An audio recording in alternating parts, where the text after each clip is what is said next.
adding in audio effects, so on the audio transitions, to actually make a clip fade out.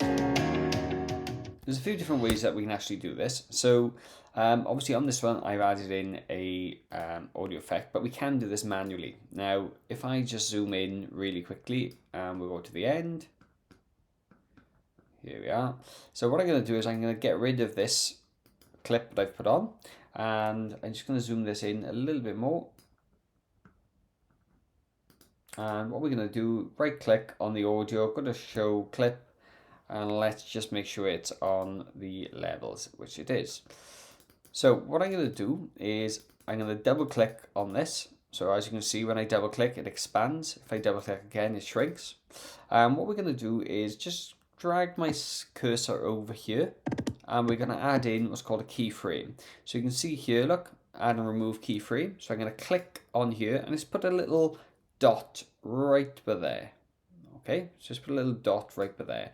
And what we're going to do is go right to the end, and we're going to add in another keyframe here as well. So what that's done there, look, is just put 2 keyframes.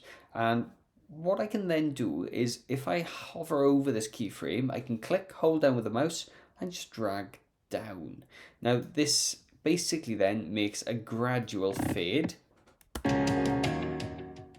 without having to use any of the effects. Likewise, we can do the same at the start of the clip as well. So let's say, for argument's sake, if you've got something that we don't want it naturally fading in, like this does. So let's say, for example, this clip, if it was to start like this, but we did want it to have a natural fade in, well, what we would do is let's go right to the start of the clip. Let's add in a keyframe. Let's drag this over. Let's add in another keyframe, and let's drag the start down. And now what we've done is we've made now a gradual fade.